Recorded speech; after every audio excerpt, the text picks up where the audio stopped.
አብይን እኮ እንደ አብይነቱ አይደለም መጣላው ነው አብይ የሚያራምደው ስርዓት ለኦሮሞ አይበጅም ብዬ ነው በአቋም መከራከረው እንጂ እኔ በማንነቱ መጣላጭፍን ተቃዋሚ አይደለም thank you accept ስላደረከኝ እኔ the very liberal person ነኝ ለዛ ነው ሁሉም ጋር ማልወደደው I'm the very liberal person ችግር ባለበት ያንዳንዷን አስቀምጬ መናገረው ፒፒም ችግር ባለበት መደግፈው ድርጅትም ችግሩን አንድ ሁለት ብዬ ማለት ነው እሱን ጋራዋለሁ ፋርሴ ቡላ ያልኩት ስለምንተዋወቅ ነው እኔስ መጥቀስ አልፈልግም ራሳቸው ሄደው ተቀብለው እኛም እንድንቀበል የሚደልሉን ስላሉ እንተዋወቃለን እኛ ችግር የለውም ለምን እንዲደረግልሃል ለምን እንዲያታረግም እንዲታረግ እኮ እንዲደረግልሃል ስለሚሉን ስለምናቅ ነው ፋርሴ ቡላ ብዬ ያነሳውት ራሱ ስለተቀበለ ራጂ መጥቶ እንዲቀበል ብዙ የሚሸመግል ስላለ ስለማቅ ነው ማነሳው እንጂ እኔ ፕሮፋይል ስላረክ መደገፍ ትችላለህ ተከፍሎም ይሁን ከፍለም ይሁን ደግፍ ችግር የለብኝም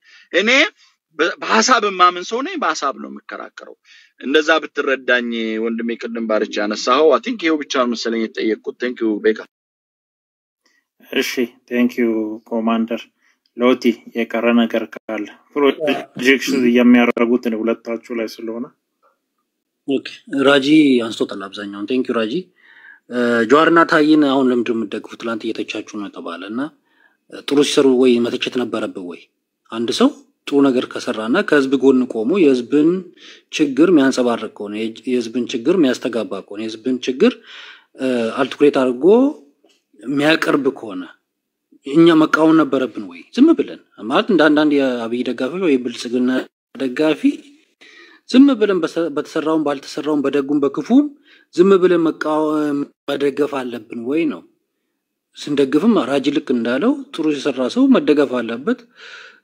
ሲያበላሹ ደግሞ ትክክል አይደላችሁም ብሎ ይተቻሉ ማለትና እኔ ሁለቱም ተቻቸው ነበር ለዘመናት ዛሬ ከህዝባቸው ጎን ቆመው የህዝባቸውን ችግር የህዝባቸውን መጨቆን የህዝባቸውን መከራ ሲናገሩ ለምን ደማተቹ ታይባለም ፖለቲካ እኮ እንደዚህ ተቀያያሪ ነው ሰዎች ጥሩ ሲሰሩ ተደግፋቸዋለህ ከህዝባቸው ጎን ሲቆሙ ታበረታታለህ የተሻለ ስራ እንዲሰሩ ታደርጋለህ እንጂ ትላንትና ታየ ይባል ሰውዬ ክፉ ነገር ስለተናገረ ወይ መንግስት በነበረ ጊዜ ስልጣን ባለው ጊዜ ከህዝብ ጎን ስላልቆመ ዛሬ ደግሞ መንግስትን ሲቃወም አይ አንተ አታስፈልግም ይባላል ወይ ነው አይባልም ሐሳቡ ነው ትላንትም ሐሳቡ ነው ዛሬ ሐሳቡን ሲቀይር ሐሳቡ ላይ ነው ትኩረት መደረግ ያለበት ፖለቲካ እንጂ ወይ መልኩ ወይ ቁመናው ወይ ሌላ ነገር አይደለም የሚታየውና ማንንም ሰው ታየ ቅድም ራጂ እንደገለጸው በጨፌ ውስጥ ሆኖ ሽመልስም ትላልቅ ጥያቄ ሲጠይቃቸው ነበር ሰው ነው አይ ቲንክ ብቸኛም ይመስለኛል ከዛ ውስጥና ሌሎቹ ሲያሽቃብጡ በመናገሩ ብቻ ነው ከስልጣን ስልጣኑን ያጣው እንጂ ጸጥ ለጥ ብሎ ዛሬ ደጋፊዎቹ በትንሽ ገንዘብ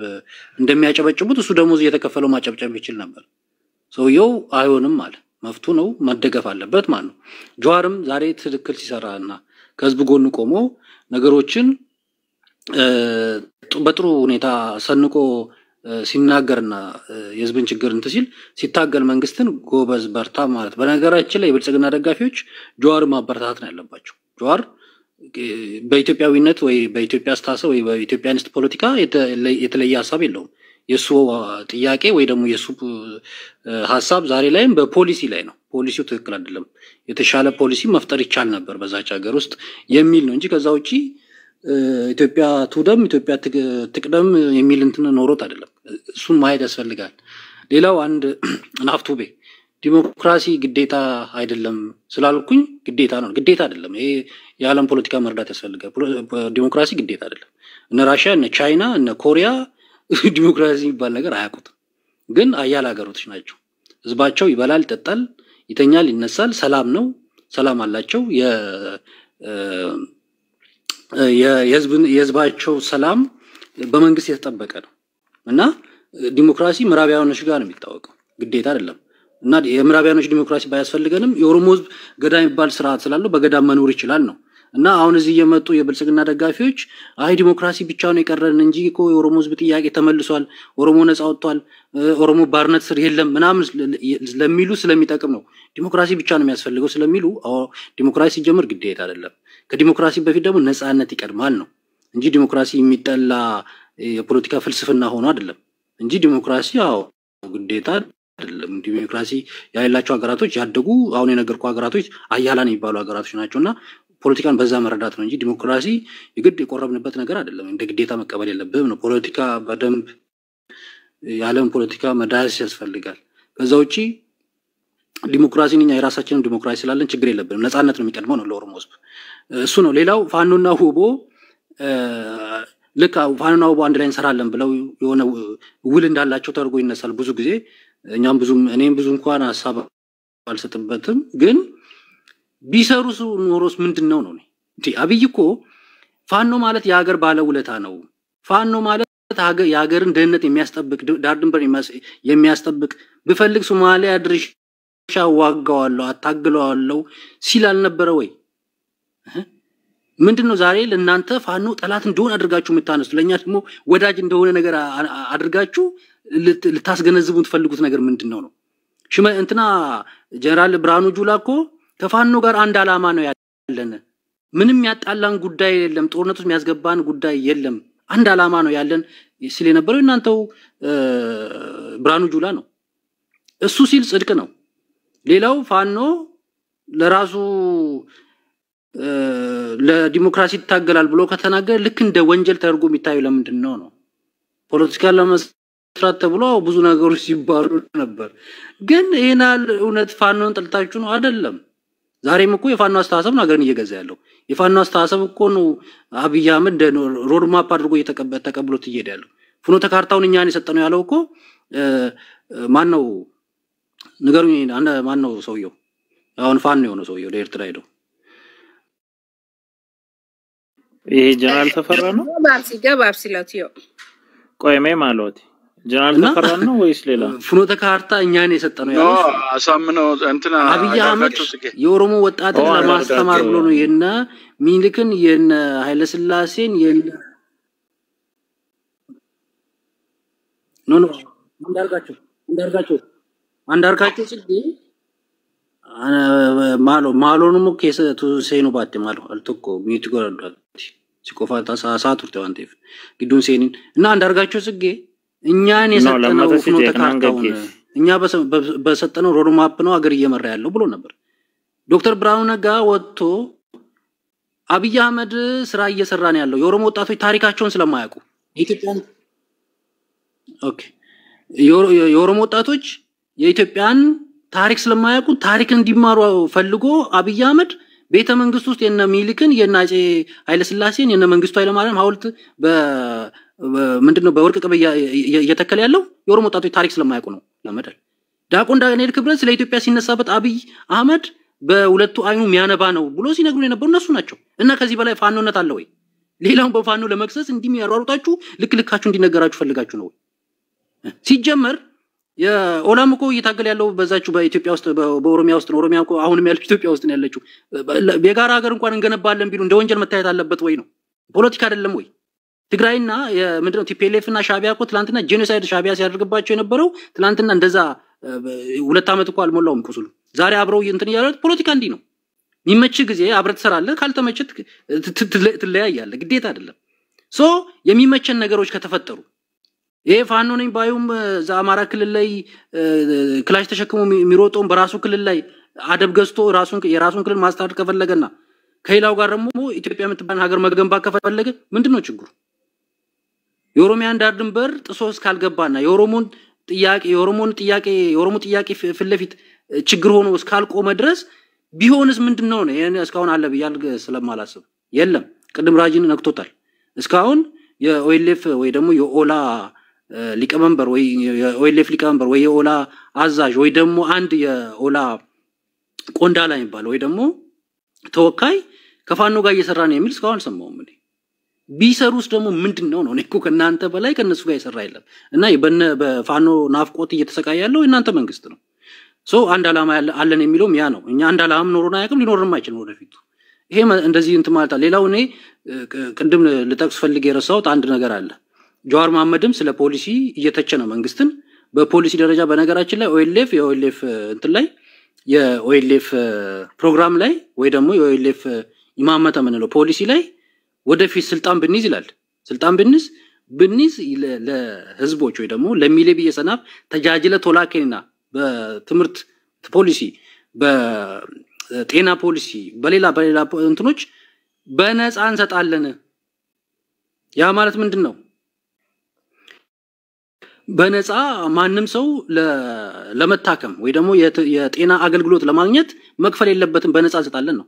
ያ ማለት ምንድነው? የሀገርን ሀብት ለሀገር ማዋል ማለት ነው። ልክ እንደ አብይ አህመድ የሀገርን ሀብት ወደ ሀዋ ወይ ደግሞ ወደ ጠፈር ለመሄድ አይሸቅጡም ማለት ነው። ወይ ደግሞ የራሱን የግል ቤተመንግስት ቅንጡ ቤተመንግስት ለመገንባት አይጠቀምበትም ማለት ነው። የሀገሪቷን ሀብት ለህዝቡ ወይ ደግሞ ለሀገሩ ባለቤት አውላለሁ ይላል ኦኔግ ማለት ነው። ያ ነው ፖሊሲ ማለት። እንደዚህ አይነት ፖሊሲ የላችሁም ነው።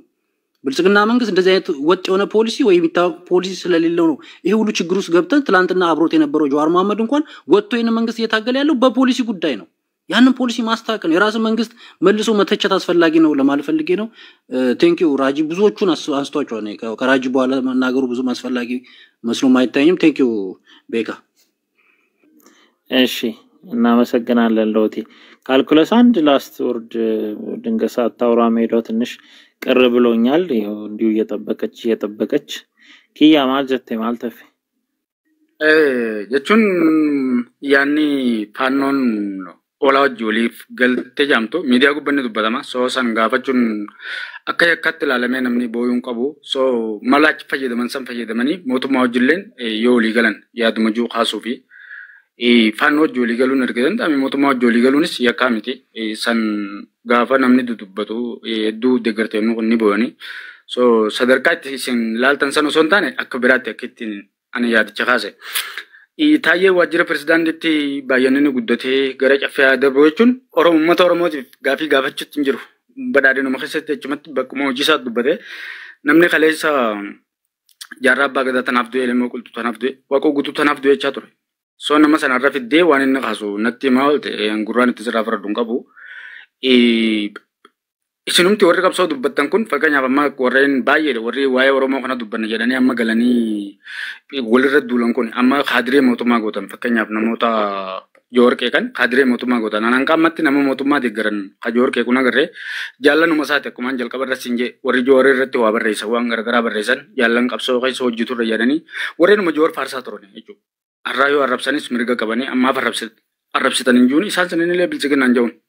So miseensa ta'uu isaanii ragaan qabu waan ta'eef jechuudha. Inni biraa ka dubbata jechuudha wal dubbachuun barbaachisaadha. Namoonni nuti amma qabsoo dubbattan kun yoom galuuf jirtu isinoo gartee gaarantiin takkaa uummanni isinirraa amantii akkamii qabaata.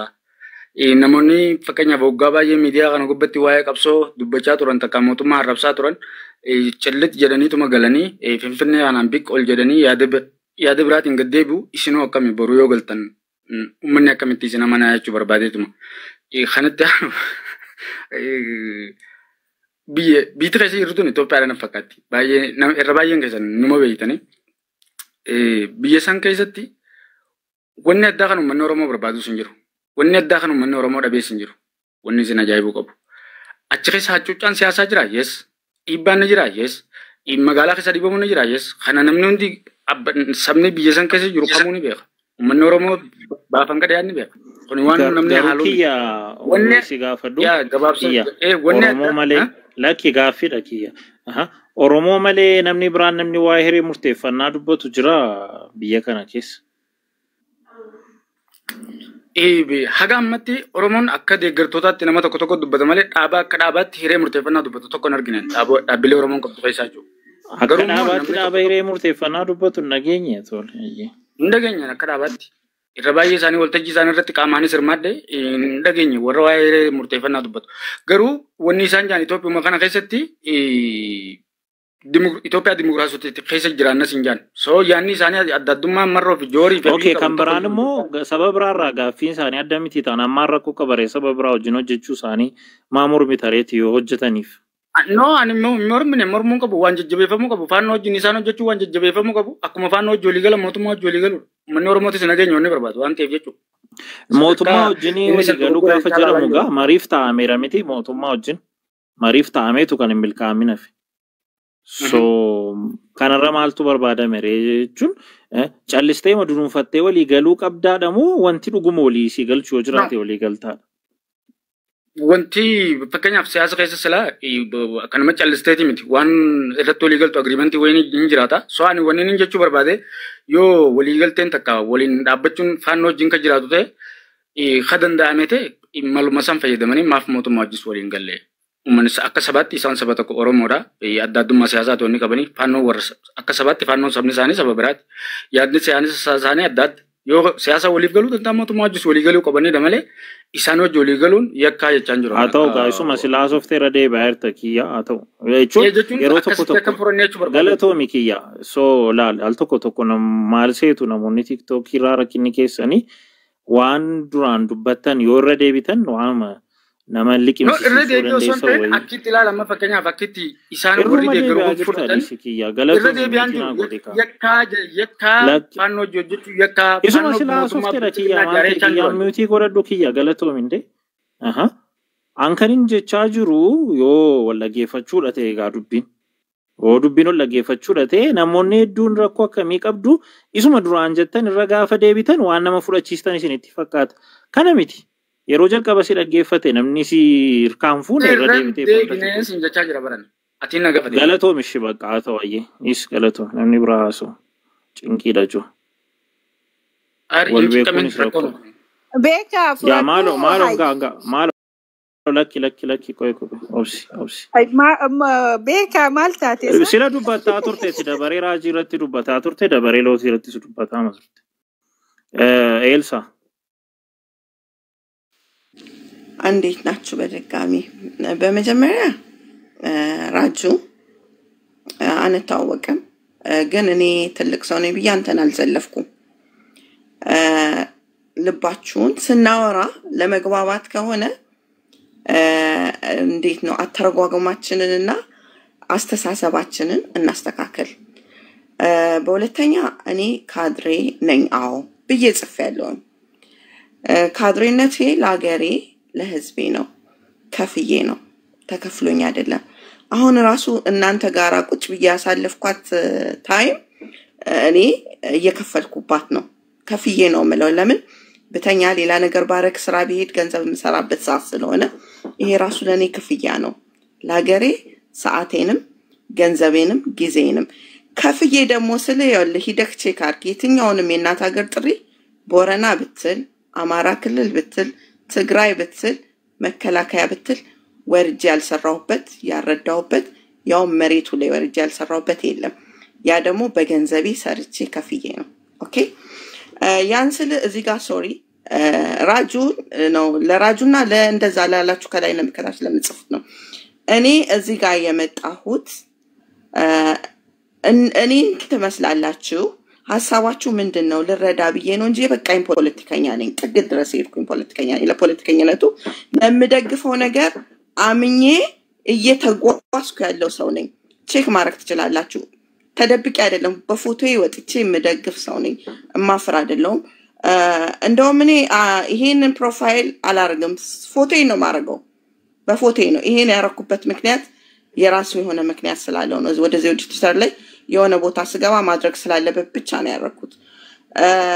ሌላው የኦሮሞ ጥያቄ አልተመለሰም ለተባለው እንግዲህ የኦሮሞ ጥያቄ ከየት ተጀመረ የሚለውን እንድናወራ ሌላ ጊዜ ክፈቱና እናወራለን። ለምን ያሉ ትልልቅ ሰዎች አሉ። እኔ ከአንዱ ትልቅ ሰው አሁን ካለው ከአውዱ ትልቁ ሰው ቤተሰብ ውስጥ ነው የወጣሁትና ምን ሲታገል እንደነበር ምን ሲያረግ እንደነበር አሁን ምን ጋር እንዳለ ስለማቅ የቀሩ ነገሮች ሊኖሩ ይችላሉ። ያንን ግን ህዝባችንን እየጨረስን ክልላችንን እያወደምን ወጣቶቻችን ወደ ትምህርት ቤት እንዳይሄዱ ያደረግን ሳይሆን የኔ አባባል ነው። ይሄ ይሁንሽ እናውራ። አሁን ያልሽው ላይ እናውራ እስኪ አንቺ በመታቂው ምንድናቸው የኦሮሞ ጥያቄዎች? አሁን ማውራት አልፈልግም። ለምን ታይሜ ኦሬዲ የጠበቅኩት ሌላ ነገር ጊዜ አለን ቆይ አመጣለሁ ሌላ ጊዜ እመጣለሁኝ ወዳጄ ኖ ፕሮብሌም እመጣበታለሁ። ግን አሁን እዚህ ጋር ይሄ ሁሉ ሰዓት የተቀመጥኩበት ሰዓቴ ሌላ ነገር ሰራ ነበር። ግን አክብሬያችሁና ልነግራችሁ የተቀመጥኩት እኔ ደግሞ ሳከብራችሁ ያከበርኳችሁን ያህል እዚህ ጋር ከስር ቁጭ ብዬ ሳዳምጣችሁ እኔንም ማክበር መቻል ያለባችሁ።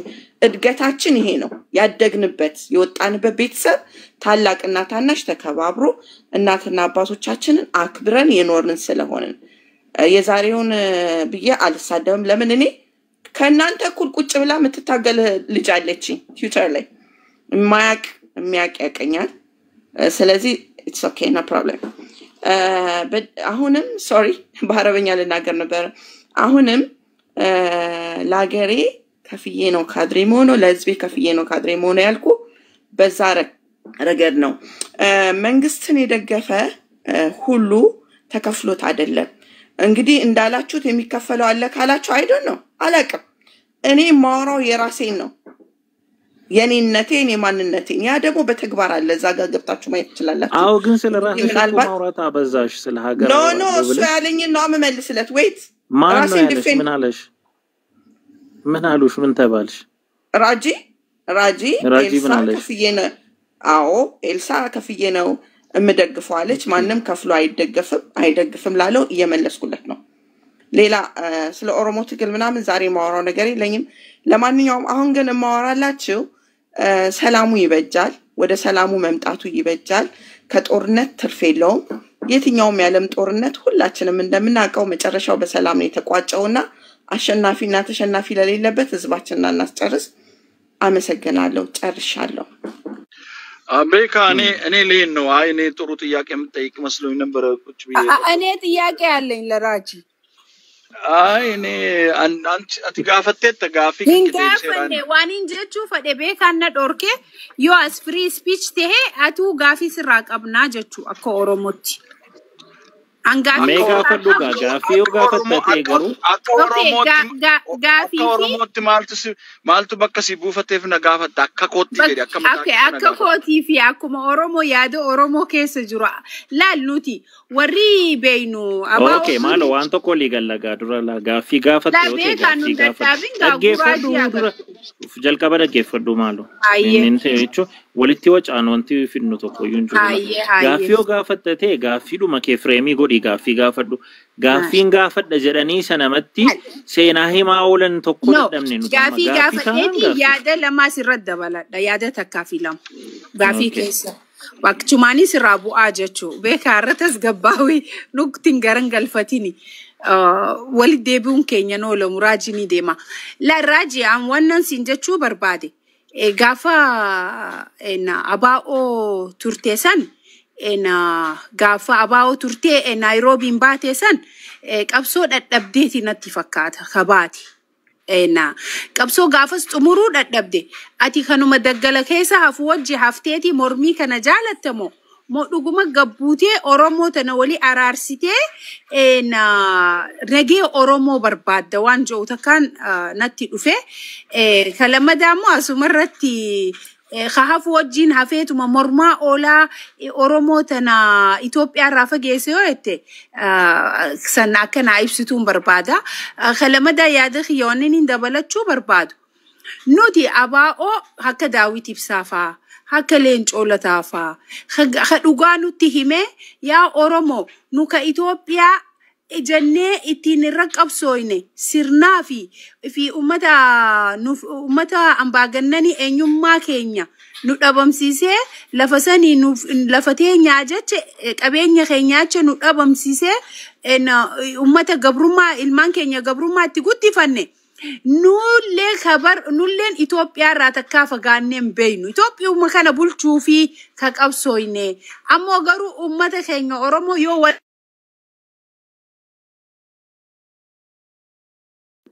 harkasi nyaatamini modereetoroonni kun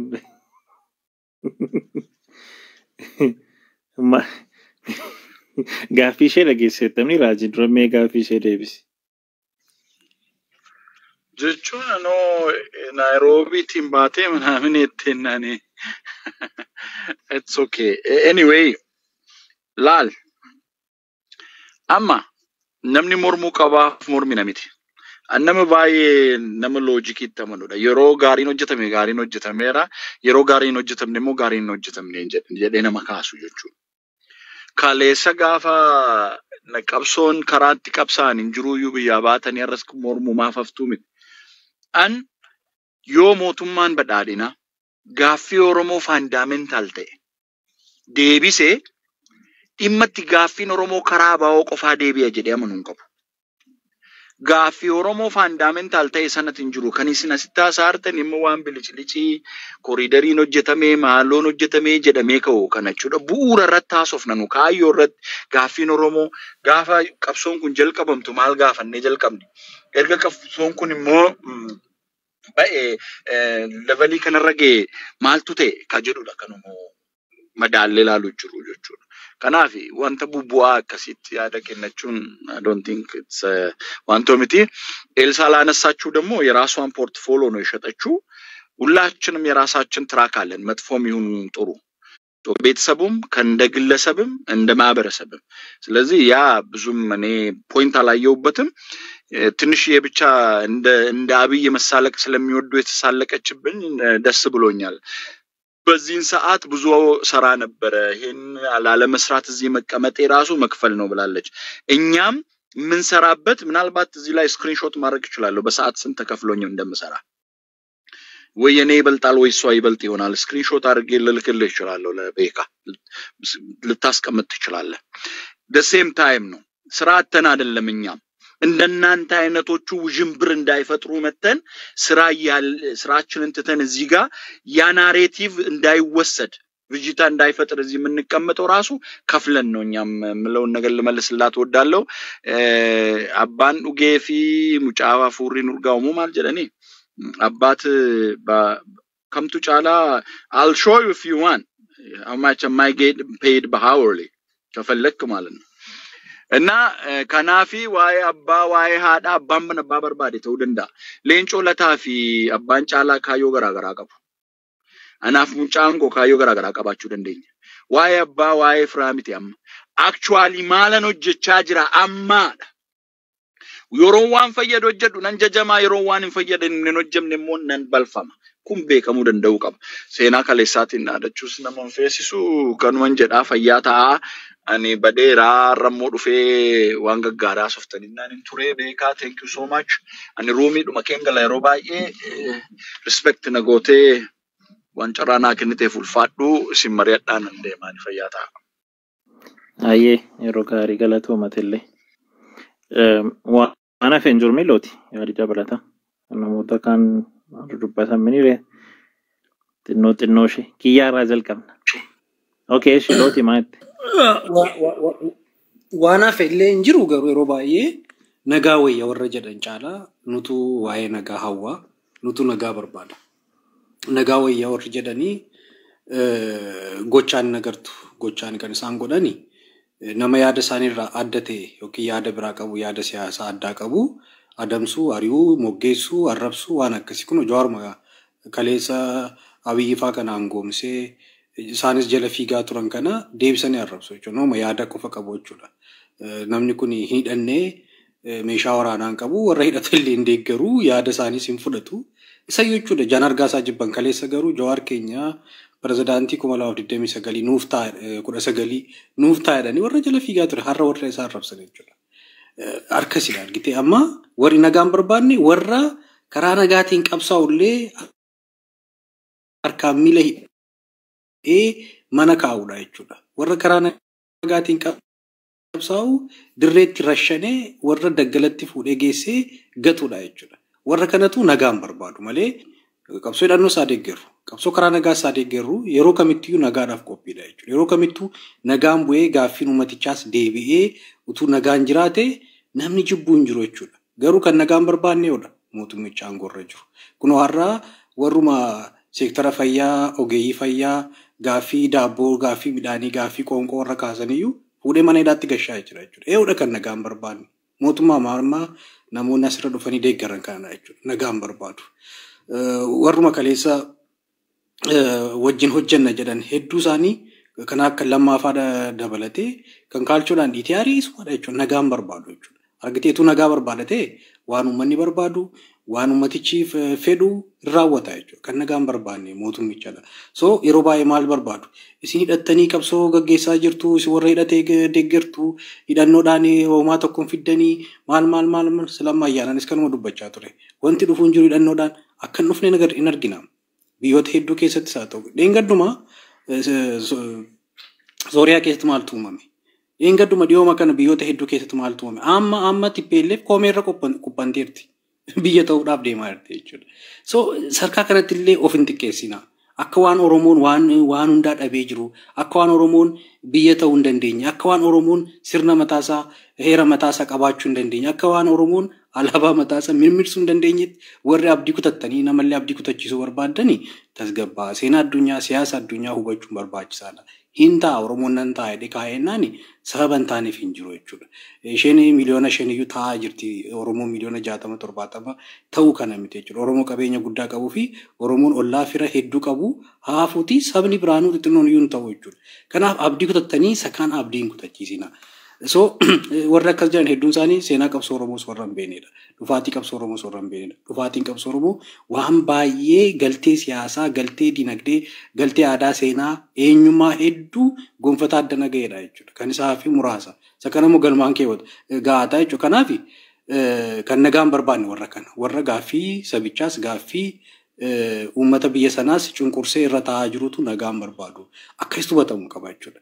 Sababa warra waan qawwee deeggarreef yookiin sababa siyaasaa adda bilisummaa Oromoo deeggarru qofaa fi nagaan barbaadan jechuudha mootummaan deeggartan akka nagaan hin barbaanne mallattooleen yookiin immoo tuqaaleen hedduun jiru. Sababoota sana tarreessaa jirra jechuudha. So akkasitti hubatamuu qabaadha.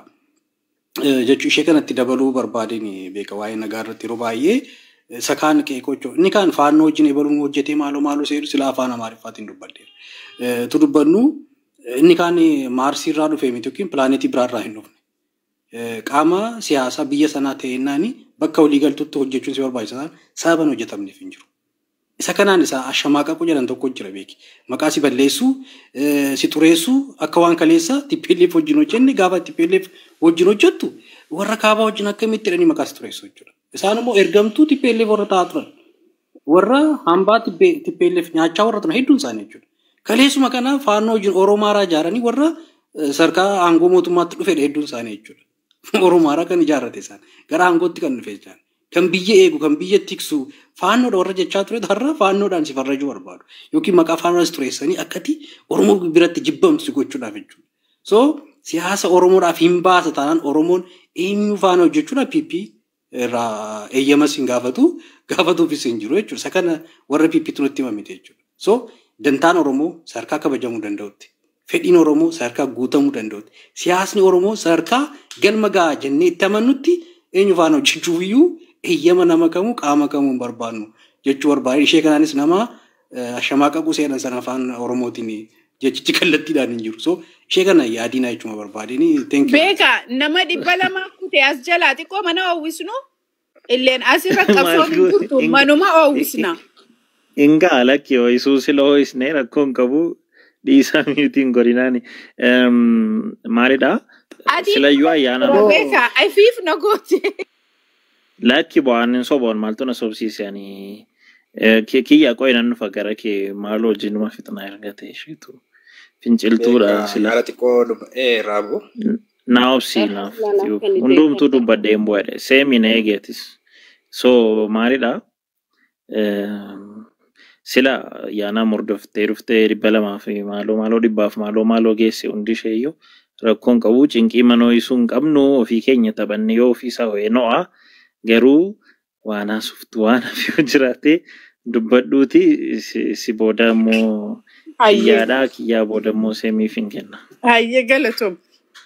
Allootiin kun hogguu maja uummata keenya dammeessinee maal aboo uummanni dammaquun jiru. Abiyyi dhugaa isinitti himnaami ammaan booda maal isin dhodhoo isin.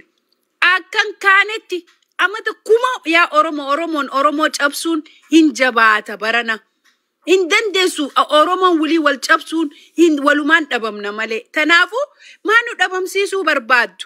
Namichi aangoo akkana jee laal amata 30 keessa gubatanii fidan Oromoo tanaaf. Isini kan ganee kan biyya alaa Keeniyaan bahee maal jettanii Ogummaarroon tokkichaan gaaratti hafe ni daballa, ni buqqisna, ni kaasna. Itoophiyaa maarroo Oromiyaa walaboomtee finna. Hin sobinaa nutti sobinaa. Walabummaan nuuf fiddan hin jiru. Demokraatiin lafa addaan nuun babaasu Itoophiyaa hin dandeessa. Waan hin dandeenye maan nu sobdan. Angoo barbaaddanii nuuf fixina.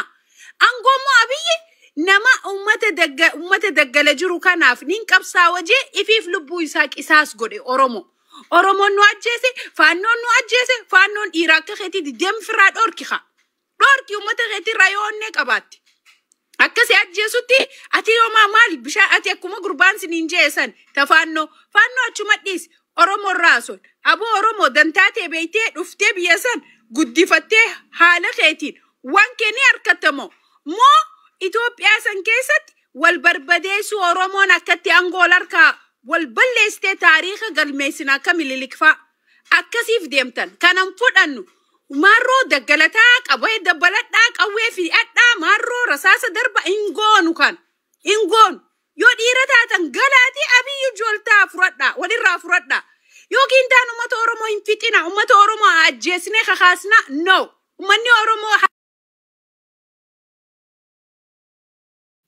sila maalojii galchitu maalojii buustu kan ol galche modereetarii kan buusu modereetaroota cinqamoon asinaa cinqu modereetaroota shamarranii kiyya haaseeti kiyya akkan tuqne garuu.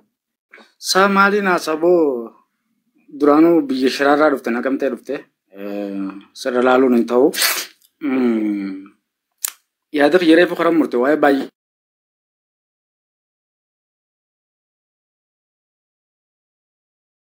Dhaabbatanii baay'inni laatamaa fi waan galiin keessatti si dadhabe eenyu qomatta fakkeenyaaf biyyatti baay'ata qabdu maal qajaan kana naannoleen turundi baay'ata galii mataasi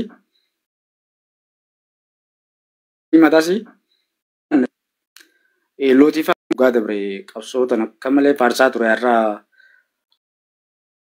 walirra duula banaa jira mootummaadha jettan ammas deebitanii ofuma wal loltaniiti. Isa sana akkan hungoone jechuu barbaadeeti. Isinoo yoom galuuf teessoo nu gontumoo akkuma warra kaanii san Oromoof dhaabbanneettaniituma gaafa bu'aa mataa keessanii argattan cilletti jettanii lixxumoo jechuu barbaadeeti. Arrabsee bulaan biyya alaa jiru kun gurguddaan isaa galee jira. Kutaa waraanaa warra hoogganuus galee jira. So argaatuma jira jechuu barbaadeeti. Kun ololaa miti dhuguma jiru. Kabiraa Fin Oromoo tan hin himamne tuni tan dubbatamne tuni maali? Kiyya. Keenyaaf wanni Eessaa deebita? jechuun irraan deebi'aaf ifatti maaf No neetworkii keetuun turre meeshi dubbadhu ayyee. Anoo cufu lakkisoore galaa taphadhaa yoo yaada kiyya bitadheen yoo lootiin gaafa galu aanatti himu beeka tooftaadhaaf nukki jiban qabsotti hin jiranii tole. nu sooguu jiran jechuu barbaadeeti. Tole galatoomi xumurtee taanaan ni dagoo dubbadhu. Ayyee ulfaadha baay'ee isaas hin dhaggeeffataan ture keessattuu si galateeffachuun barbaada beeka yeroo baay'ee yaada bishaataa si biratti haasa'ama. Bilisummaa Oromoo warra faarfatan kanaa fi warra mootummaa Oromoo jedhanii mootummaa gaafa tuqamu Oromoodha jedhan kana waa jechuu barbaade. Tokkoffaa maatii kee keessa kaabinee yookaan immoo kaadiree shuumame jechuun Oromoo bilisa ba'e jechuu miti. Fira keetu kaabinee ta'eeti faayidaa argataa jirta jechuun Oromoo bilisa ba'e jechuun miti. Maqaa bilisummaa Oromootiin kaadiree mootummaa ta'anii faarfattee bulaamti warri jedhaman kun warra akka Oromoon bilisa ba'etti yookaan immoo gaaffiin Oromoo hundumtuu deebii argateetti warri sooshaal miidiyaa irratti ba'anii yeroo baay'ee haasa'an kun faayidaa mana isaanii keessa jiru sanadha kan isaan keessa haasa'u. Nagaa Oromoo kan jibbullee nageenya qe'ee Oromoo keessatti akka humna kan barbaadullee mataan dhukkubbii yeroo hundumaa ta'e Oromootti dhukkuba kan ta'u warra kanaadha. Sababni isaa yoo nagaan bu'ee wanti isaan har'a godhaa jiran kun jechuun qabeenyi isaan saamaa jiran kun kaadireen mootummaadhaa kiisii isaatti qabeenyi inni tuulaa jiru ammaa kun bor yoo nagaan dhufe akka nyaanne beeka taa'e kara jalaa kan dhufe bor hundumtu badii har'a gochaa jiru kanaa gaafa seerri lafa qabatee gaaffiin uummataa deebii argachuu jalqabu bulchiinsi nagaan dhufe muudamee hojii hojjechuu jalqabu akka inni isaan gaaga'u beeku. warra kanaadha mootummaan akka mootummaa Oromoo ta'eetti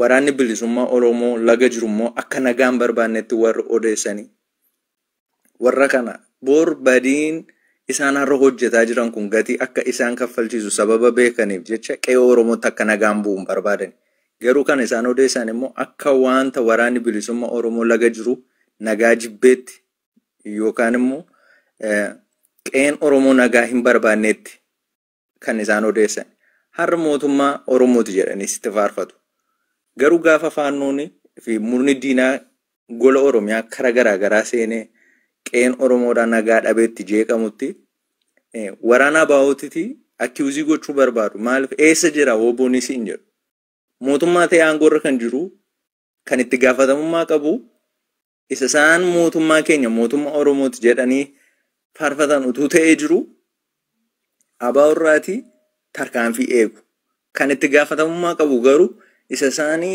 abbaa keenyaa jedhanii jala jiranidha mana kee mana ati qabdu keessatti itti gaafatamaan abbaa keeti yookiin mana kee keessatti itti gaafatamaan midhagoo gabaabsishee taphatanii already dubbatameera harki caalaan sabadaas waan hafin jiru guyyaatti aanus innaasofta dhufte. Ayyo ulfaadhu kanaasaa mirri deebi'aa saara taanaan baay'ee dhiifamaa. No rakkoon qabu yoo deebi'amee silakki cubbuun qabu namni waanuma hin tattaane yaadan tattaane yoo deebi'aa yaadan kee lakki yaaduma positiiviidha.